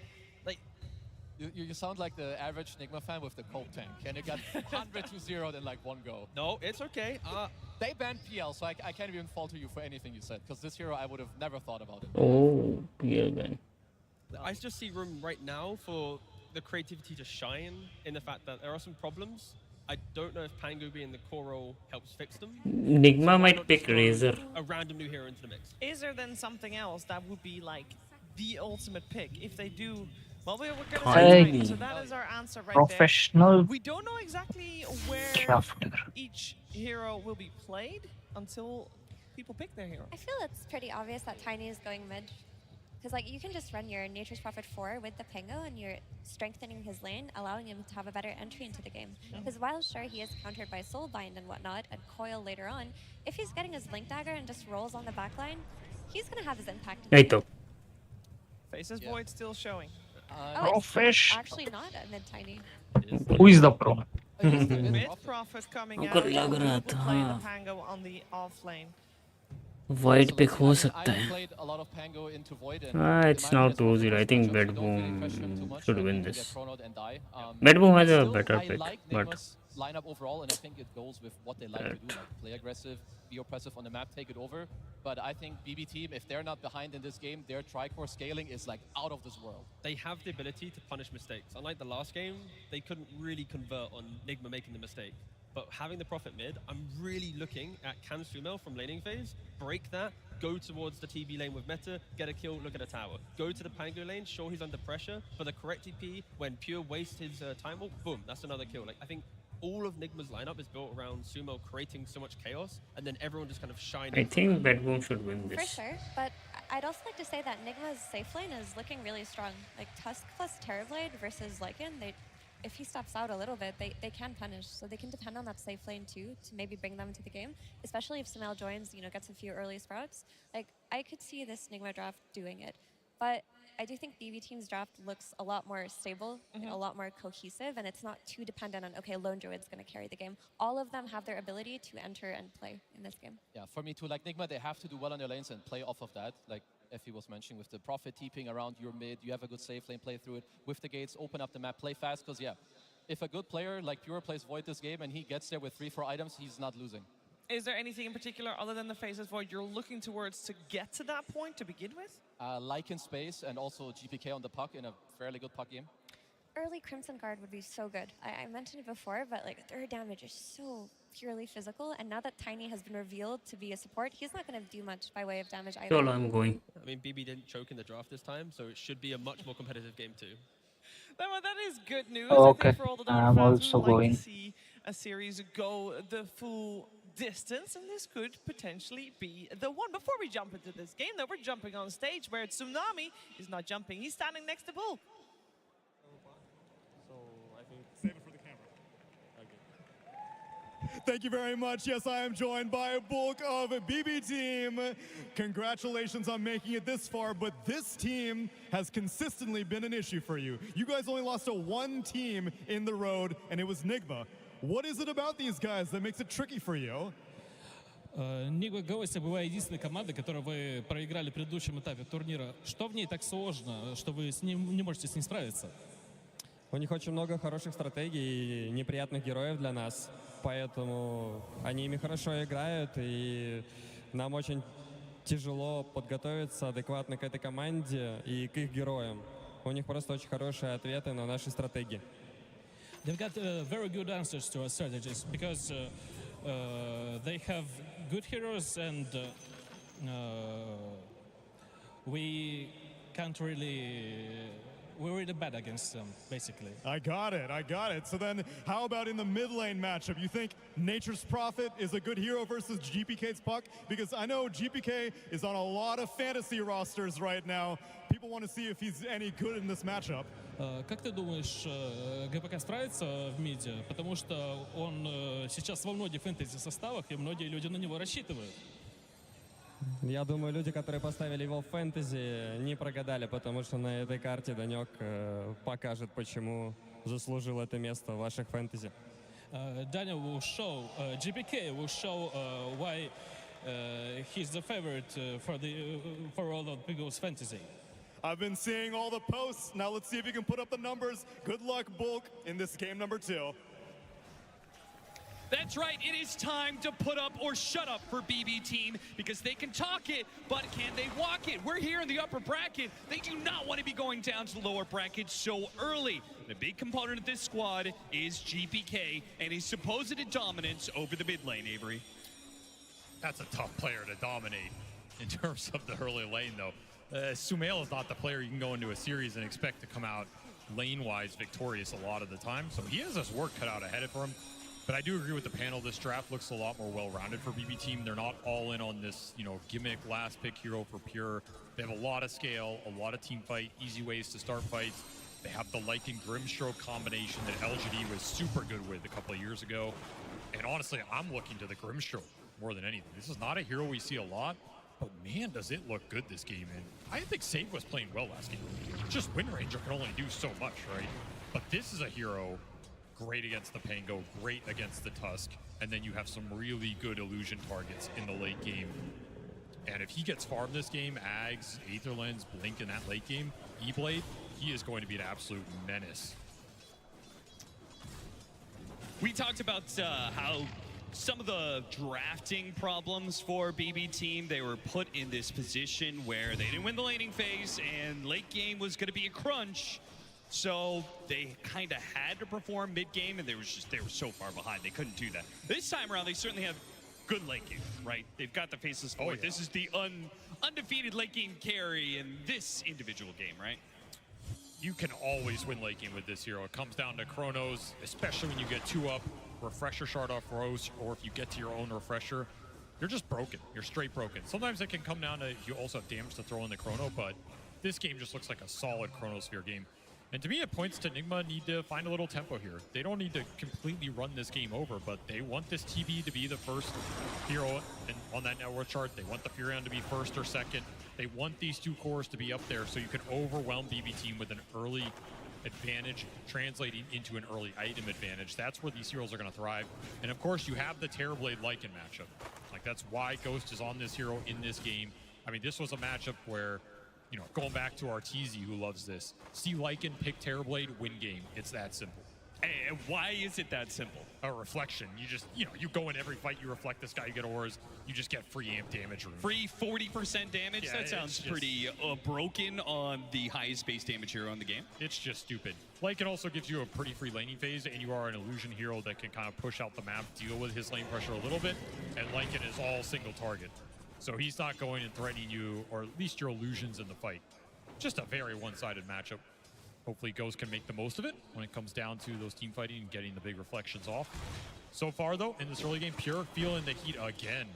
This offlane for Enigma Galaxy overperforming, I think, in this series so far. Oh, yeah. I mean, they killed it in the first game. And putting this much pressure on Pure early, though, Noob, I think he thought he had a kill on his hands. Omar, there was still cooldown on his spells. I mean, they want Pure here. This wave got pulled to a stack camp for Katayomi. Usually really nice, but Pure got chipped so much, he's having a hard time staying. Teleport coming in from Sumail. Immediate glimpse from Katayomi, but inside of the Sprout. And the Avalanche on 2. That's actually pretty decent damage. Still, though, Pure, he thought he could go after Noob there, but way too much HP. And Pure, he's only got one single shared tango to deal with Omar. He takes the aggro for Noob to finish him off with the shield crash. A double for the Enigma off lane. They are showing up on the main stage. Katayomi gonna try and get a return kill, but that's a Fairy Fire full one Tiny. You're not killing him on your own. Yeah, Omar jukes it, so he wouldn't be able to get the glimpse back into tower range. By the time he saw the Tiny, it was too late for all that. Now, he could still get a glimpse here and have a chance, at least be able to burn through some of the regen that Omar has. Pure hits him with a time dilation, but it baits in Katayomi. Noob, he won't have the damage with the swashbuckle to finish him off. Both Omar and Katayomi will be able to walk away, but Save is not walking away from that one, at least not outside of a body bag. Nero does what he can, but ultimately it's a kill combo that he can't really do much about. What an incredible start for Enigma in this game too. Just straight up winning 3 lanes across the board. Huge amount of solo experience going into Sumail. He's gonna have Wrath of Nature up in couple hundred XP, Earn already online. This Furion TP plus ult is going to be devastating around the map. When you're losing lanes, this hero just takes advantage of it. He can go anywhere, do anything. Maybe the glimpse poses a little bit of difficulty, but that would be a huge courier snipe on top of it. That's the massive helm. Pickup. Goodbye to the helm and an immediate tip from Noob onto Pure, who's already struggling this lane, but a big pick. Oh, nice snowball save. That rolls Sumail straight into Katomi, though. It looks like no way out for Sumail. GPK finds that kill. Can he find his way out of this way? Turn around, coil into 2. GPK, he wants more. You gank me? Nah, son, I gank you. It's going to be a GH third kill. GPK turns it around thanks to his support's rotations.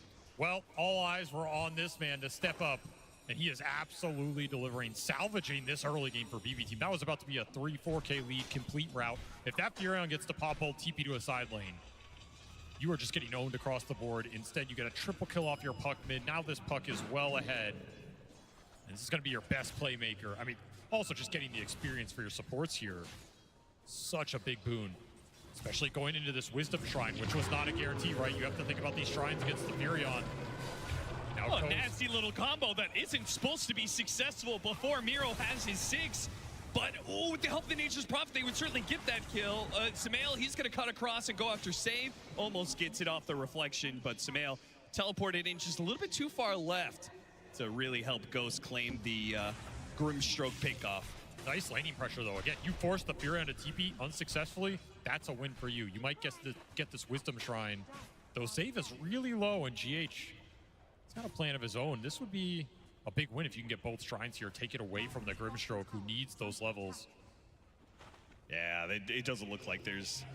He's going to let the Terrorblade illusion scout things out, see if there's a possibility. But, you know, there's no harm in trying, right? Ghost is perfectly fine solo in lane. Better that GH doesn't share in that experience, while GPK continues to pressure that mid lane off of the advantage he won from the kills, and now the Nature's Prophet rotating out of lane. Free damage on the mid tower. Next pressure point is going to be top lane, though. You almost have 6 on the Pango. You have the Furion that can come in, and GH already prepping this move. Glimpse back into Pure. The Grimstroke's going to teleport in. The Buck is trying to cut him off. They're going to go for this kill before Noob can hit his level 6. A shield crash, a big one. A giant shield, but now he's been trapped inside the coil alongside 2. A good toss over. That was beautiful. In fact, GPK's in trouble. He's got another orb up in a second and a phase shift to dodge a little bit of damage, but the urn is on him. It's ticking him away, and he will fall. Nigma Galaxy, they bring the numbers to this one, and BB Team are overwhelmed. 2 kills and a third as they find Katomi looped around the trees, cut off by the kinetic field, but Sumail, he'll find him for another earn kill. Those charges are refunded right back into Sumail's pocket. And the Vessel's flying out. Just when GPK had a good early game, no. Sumail puts you in your place. He is now the one leading the pack, making the moves. I like the idea from BB Team going on the Pango before 6, but Nigma were already set up. The fact GH is there prevents any sort of aggression. Round 2. Another save. Beautiful snowball save. Now the silence will stop at least Noob getting off his ultimate, but they've already killed the Faceless Void, and now you still get off the Rolling Thunder. Bad news for BB Team, who just cannot seem to find an opening here to get a kill. They're still looking for it. Katomi's running him at them, but he doesn't have Glimpse. GH's Tusk is legendary for a reason. You gotta respect him on this hero. These saves have already been on point in this game. You don't have that coil to throw out or the Soulbind, which neither was available in that fight. Dropped a ward, already spotted. Defensive sentries laid down. Very nice here, especially with all the stacks on this triangle already being built up. BB Team committed a lot of resources to try and shut this Pango down, play through the nice Faceless Void matchup, and they just got straight rebuked. So now you're gonna have to slow this game down. Look for the Soulbind, look for some presence from the Lycan, who's up till now just been trying to farm to the Helm, but he's the one losing his tower. Ghost just pushing it in, taking it to Miro here. This is looking like a repeat of game 1, right? A very early lead for Nigma Galaxy as they out-rotate BB Team around the map, and Ghost free-farming his lane because there's no threat from the off-lane. They're in an amazing position right now. The exact type of gameplay you want with the mid-Furion. You want to build a little early lead, get your supports ahead, and just feast on the map. Teleport behind Miro. Miro, he's going to have to pop a shapeshift, but can he even get out with the Sprout and the shards? He's locked in a physical cage. He can't just Quelling Blade and run away. GH has owned this game. He has been in the right part of the map every time to make these plays happen. And now they're going to eye the GPK puck mid. I mean, this would be a backbreaker if you lose him with an Arcane in his pocket. You just need those level 6s on the BB Team. Because even if they bring equal numbers to the fights, Nigma Galaxy, they'll just beat you on ults. You need that static storm. Just look at the aggressive positioning. We're 10 minutes in the game. They have a ward on the cliff. They have a ward around that tier 2 top. They're scouting behind these towers. They're looking for aggressive opportunities. There's a meta on a tier 1 mid. And GPK, you have got to get out of there. As to waiting rift over the shards to get away, offers a high five to Sumail. Heavy investment from Nigma Galaxy. They don't find the kill, but it looks like they've got the tower. They understand how this draft is supposed to function. Absolutely on point. Are they even going to get it? GPK, he, thanks to the arcane rune, still has a way out. The orb is not on cooldown for long. But nothing is free in this game. No. At least you get 6 on your supports here. That's the one thing BB are getting out of this period. Yeah, still waiting for it. They just took your mid tower, and Katomi's still trying to soak experience. He finally gets it now, but Noob, the time to isolate him is gone. The mid lane tower is gone, and Nigma Galaxy can then break apart. You see the Tiny rejoining his Pango. GH guarding Ghost as he clears out through the triangle. You also need a lot of heroes to create threat around this map if you're BB. The Void's not giving you any damage. Disruptor's pretty minimal.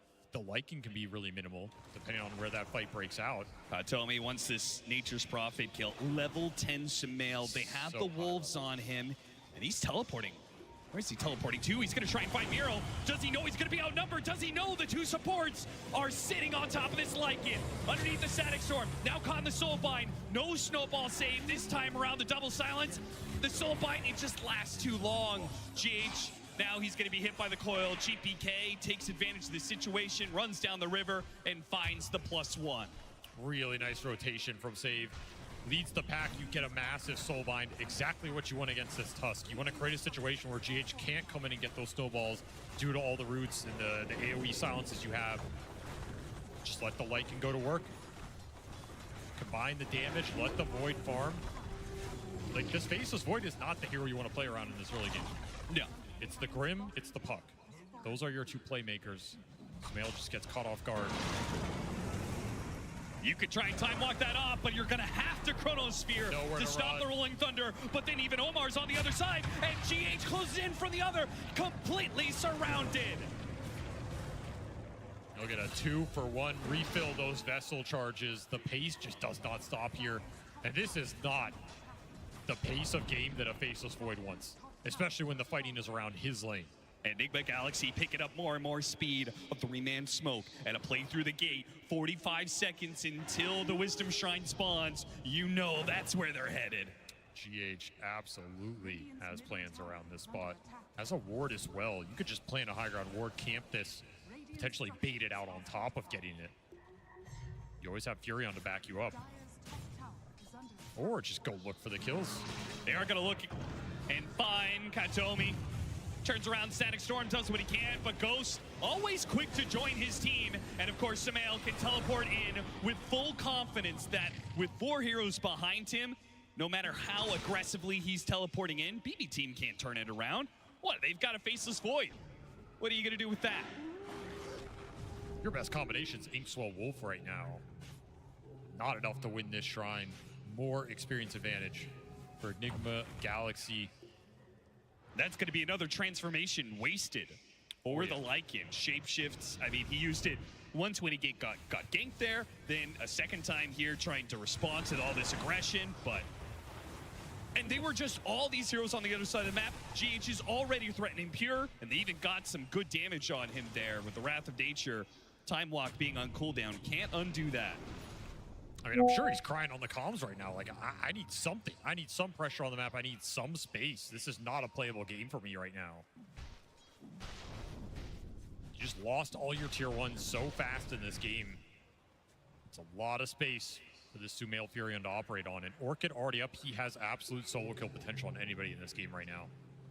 It feels like BB team were sinking into the meta that was developed in the road to TI, right? Very slow games, not really these fast run-you-over pace, but Enigma Galaxy are showing they're able to buck the trend, and a toss will put a stop to that. No Rolling Thunder needed. Meanwhile, on the other side, a coil does find GH, and he will meet his end on the other side of the map. But are you going to lose Pure? I mean, maybe. He's going to have to chrono again. Oh, man. And again, not even the Rolling Thunder required to be used. He still has it. He's still going to go after him. Oh, Pure, why did you run back? Now Samael's going to catch you. Got him on the Orchid. A little bit damage with the Spirit Vessel. Is it enough? A tick out? Not quite enough. A beautiful Soulbind sets up the kill on the Pango, and maybe Samael's Nature's Prophet as well. It takes a little bit to wear through him. Nice phase shift dodge. Big damage was coming out from Omar. GPK's life threatened, but he managed to dodge it all. Keeping up with Samael. Got to be careful there. Wrath of Nature, though. Could it be big Sunder damage? save. Nice Sunder save. Beautiful setup from Ghost to make sure they do not bleed out a Samael kill. He is level 12. He is worth a hefty amount when it comes to that experience. Managed to prevent losses there. Enigma Galaxy hold on to a 5K lead. That last stroke from Save was coming through. That Sunder might have been necessary. If stuff is going to go well for BB Team, it's off the back of this Soulbind. I mean, that is the only spell that's really giving them an advantage in the fight and something they can play around. It's been impactful already. Very good against Enigma's heroes. And I mean, that evened out a solid chunk of this lead. Is this going to be yet another defensive phase shift from Miro? Runs right into GH, and now it's a question, can he even survive? The two supports tossing him up in the air. Samael canceled his teleport, but they still blocked him in with the ice shards. Still got him inside of the Sprout. And a teleport away. Oh, it's just enough heal. And look at the space it created. Another play on Noob. That's true. GPK is finding openings around this map as they keep on going for the side lanes. GPK is responding. They have picked up on Enigma Galaxy's tempo, and they are beginning to match them. This fucking Grim are doing so much to salvage this game. If they get another kill here, I think Swell will stop that. GH, he'll fall yet again. These two playmakers, man, you can never count them out. They're incredibly fast players. They're very good at reading the map. The long-term duo GPK and Save, they've been through it. And the thing is, if you even this game out, your 5-on-5 team fight is pretty good. Like, you have a spell casting advantage if the Soulbind and the Chrono land. They're not easy spells for Enigma Galaxy to deal with. That's why you wanted this net worth and item advantage going into that mid game. It's been even out a lot. This Void's now ahead of the Pango, whereas he was almost behind the Tiny. You cannot throw away kills lightly in this game. You have to keep playing around the Furion, look for pickoffs, abuse your lane shove, and not give up big core kills around the map. You got such an early blink on this Omar Tiny. Love to keep skirmishing around that as well. Like, just toss heroes into you. Play for the easy, simple kills. Get Ghost involved. Look for an early Roshan here. Keep getting those power runes. We've got 2 minutes until Tormentor as well. Big objective. Some nice shards in this game.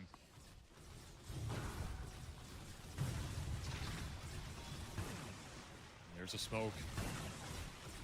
Letting the Tiny lead the charge. Gonna try and find a nice target, just toss him in, combo him down. Oh, Pure, he's on the low ground right now. That would have been a huge catch. You still have a chance, though. They're gonna run into Katomi. Katomi breaks it, blink for blink, though. He thought that was gonna be the play, but Omar has him met. And honestly, BB Team, they'll take that. Sure. Like, lead the 5, who already had his item bought, to buy space for the Void and the Puck, who are farming sides of the map right now. Downside is you might lose a big objective. 4 points in the tag team, straight into the Roshan. Enigma Galaxy are going to try and get something off this smoke play. This feels super efficient, getting that kill and going straight to Roshan, and in a minute's time, Tormentor is going to spawn in the top left. Them being in this part of the map feels incredible for them. It's going to be an efficient sequence for them. I mean, all of BB Team are farming, so you're not going to gain a lot of net worth off this play, but you're going to get a lot of objective pace out of it. Yeah. And you can turn that into more gold later. You can pressure some tier 2s. You can play more aggressive on the side lanes. You see what Katomi's up to? They're going to get this Roshan, but I think BBT have made the call that if they try and go for Tormentor, they want to take that team fight. They've got Chronosphere. If they can get the wards down, they've got Static Storm. They've got a huge team fight, as you said. An aggressive ward laid out. Waiting. All about that Soulbind. Seeing if Enigma Galaxy take the bait. Samael would be a perfect target for them. They smoke up. They did see him for a brief second there. Now it's a question of reaction. They got a Static Storm on 2, only catching the Tiny inside. It's a valuable target. They do manage to take him out. Ghost is right in the middle of them, though with that Aegis. So they can turn and focus on this Terrorblade, but can they chase? They go for the Chronosphere on a Sumail. They say ignore that Aegis, go straight for the big guy. Another Sunder save out from Ghost, and Sumail, not dead yet, turns it back around with an Orchid. Can't finish off Pure either. The timer goes off. Sumail run down by Miro, and he's got a decent amount of damage onto Ghost, who sundered earlier. Has to dodge the Rolling Thunder, though. BB team have wisely called it quits, at least for now. Ducking into the trees and teleport away. Denied as the Avalanche covers him. Miro, he'll be the one to fall, but BB team, it's 2 cores in exchange for some kills, a buyback, and a very important kill on that Nature's Prophet yet again. Expensive buyback from Omar. Does secure the puck kill, so you can argue it's worth it, but the fact they brought him down at the start of the fight, super valuable. Frees up that fight for GPK, barring the buyback. Eventually pays the price. And man, Sumail just got chunked from those Lycan summons. He took 2,000 damage from Lycan in that fight. Just got whittled down. The Chrono came in at the end. He got sundered and then killed through it again. Shout out to Ghost, though, twice now with the Sunder saves on Sumail. Those are very clutch pickups, especially since that boost of HP, I mean, the Nature's Prophet is tanky, man. It's a hard hero to kill. 17 armor, 2,000 HP. Tough Spark of Courage gives you the bonus armor. Valuable summoners for sure, especially when you have Aegis. They're not going to focus you down anyway. Kind of crazy there was no Soulbind in that fight. Oh, no. Bit forward there. There was Static Storm, but I guess the fear of Sumail rotating in, Katomi almost getting caught by that. They back away and will give their tier 2 up to Enigma Galaxy. Trying to get something out of this Aegis period. It feels like Pure recovered in this game, though. I mean, this was looking like one of those games he might have just never played Dota in. I mean, if you get that tier 2, but naturally, you're going to break apart afterwards. And look at this pincer move from PB Team. This is nasty if it lands. Once again, the deadly duo of GPK and Save. They found an opening, and it's going to be on no play. They got a beautiful soul bite. How does Save keep getting this? A snowball goes off, picks it up, and maybe it bails him out as he blinks away. On to Noob's Pango. He's not dead yet. He got off the Rolling Thunder, but a physical hit will finish him off. That's enough. Meanwhile, Miro chasing after Sumail. Trapped inside the Sprout, makes a run for it, a glimpse back. But Miro, he really can't stand up toe-to-toe. But the other two, the Mobile Heroes, another Sunder, another attempted save. But this time it's not good enough. But it got off the Orchid onto Pure. A trade of mid for carry, and an Aegis now as Ghost brought low by his own Sunder. Does he have the survivability to get out on this second life, or is GH? Is he going to be left behind? Ghost trying to help him out. GPK and all their mobility, they just keep on swarming in and out of the fight, hounding after Enigma Galaxy. He wants GH here. And they've got the glimpse back to do it. Ghost will have to give up the chase. He'll go back to farm. GH will create what little space he can. BB Team, they lost their carry, but another time that they're able to stand toe-to-toe against Enigma Galaxy's early game. I mean, look at the puck damage. It is all GPK in this exchange. What an angle, too. Him and Save from the back, not a move Enigma expected. They kind of bailed out that link with another very clutch snowball, splitting it up. Noob almost survives, dies to the last right click from GPK. That is such a close fight. It was. Did him no favors that the Sunder save was a lot less effective because they were both low HP. Yes. So that kind of hurt them a lot, but we're kind of seeing the fight paradigm. They're just running at the Furion, and he's just kind of sitting there and taking it. Like, he can't output enough damage to dissuade the summons on his own. There's little summon clear in this lineup. Oh, beautiful glimpse. Kataomi with this blink dagger, but a better save from Ghost. A little Manta dodge to save his life. That will absolutely do it. Still, and that will ensure Ghost can get to his butterfly, which is a massive pickup. Yep. Huge timing for Enigma Galaxy. Everything is now riding on this Terrorblade. The Furion had his shot to completely snowball this game. He's going to have to try and scale too. But the pace that GPK is setting, he has an amp damage right now, 6, 2, and 8. Haste, amp damage, and bigger moves than Omar's got. He jumps away from the initiation, and now right into the middle, the thick of it. The Static Storm gets one, looks after GH next, but he jumps away to his curveball orb. He puts a little pressure on Enigma Galaxy, threatens to overwhelm them, and then backs away. There's no need to keep up the pressure. He created the space. Pure, he's farming away and loving it, I'm sure. This is a scary game to give Puck late game items in, because your lockdown is pretty limited to that support duo.